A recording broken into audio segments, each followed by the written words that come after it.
Hello जी, नमस्ते, राधे राधे। तो मेरा नाम वितेश है, आप मुझे जानते तो होंगे। तो आज का ब्लॉग में मैं आपसे कुछ शेयर करूँगी।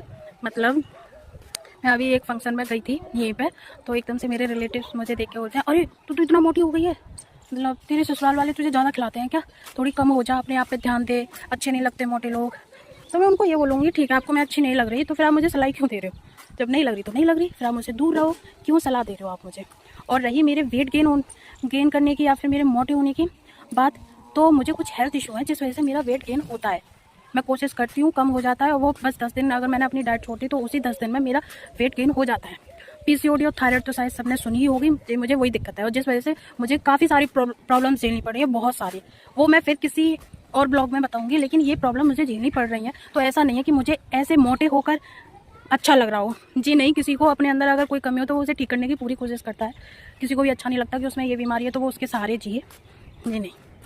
तो फिर मैं मतलब एक ही चीज़ बोलूँगी कि अगर ये भी सोच लिया करो कि हमें ऐसे एकदम से डायरेक्ट किसी इंसान से बोल देते हैं तो उसे शायद थोड़ा बुरा लग रहा हो, फिर अंदर से ये आती है, अरे यार जाके यही सुनना है हमें कि वेट गेन हो रहा है, मोटी हो गई है, थोड़े अच्छे हैं, फिर क्यों ही जाए? फिर वो हर जगह जाने ही छोड़ देते हैं। और ये सिर्फ एक मेरी प्रॉब्लम नहीं है, हर इंसान में कुछ ना कुछ प्रॉब्लम होती है और मतलब उसे उस चीज़ के लिए ज़िंदगी भर, मुझे तो लगता है अगर वो ज़िंदगी भर ठीक ना हो वो चीज़, तो उसे ज़िंदगी भर ये वाली चीज़ सुनने को ही मिलेगी।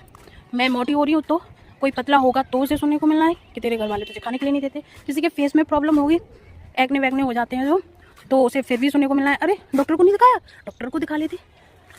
भाई तुमसे पहले ना जिस इंसान के ऊपर बीत रही होती है उसे टेंशन होती है, वो 10 बार डॉक्टरों के पास जाता है, 10 बार उसे ठीक करने की कोशिश करता है। ऐसा नहीं होता कि मतलब उसे अच्छा लग रहा है उस तरीके से रह गए। तो समझो मतलब इस बात को कि एकदम से ऐसे मत बोला करो, क्योंकि इंसान फिर तुमसे दूरी होगा और तुम्हारे लिए कभी अच्छा सोचेगा ही नहीं कि, और फिर तुम्हारे पास तो आने को ही वो डरेगा कि वहाँ जाके बस यही सुनना है कि अरे तू तो फिर से मोटी हो रही है, अरे तू तो फिर से पतली हो रही है, अरे तुझे तो ये दिक्कत हो रही है, अरे तुझे तो ये प्रॉब्लम हो रही है। तो भाई समझो इस चीज़ को बस। और भाई दिक्कत तो मुझे है, क्योंकि अभी इतनी सी उम्र में मुझे इतनी सारी बीमारियां लग चुकी हैं। अब मैं उनके बारे में क्या ही बताऊं, मैं अब आप लोगों से मतलब बोल बोल के तो वो ठीक तो होनी नहीं है। तो भाई दिक्कत तो है, देखो पीसीओडी हो चुकी है, थायराइड भी हो चुकी है, बहुत सारी दिक्कत हो रही हैं। अभी से बैक पेन रहता है, अभी से वेट गेन हो रहा है, उस वजह से बहुत हो रही है। अगर मैं गिनवाने बैठी तो शायद रात को नींद नहीं आती है, ओवर थिंकिंग होती है, जो चीज़ है ही नहीं हम उसके बारे में भी सोचते हैं और उसी चीज़ से हमारे अंदर स्ट्रेस बढ़ता है जिस वजह से हमें नींद नहीं आती है।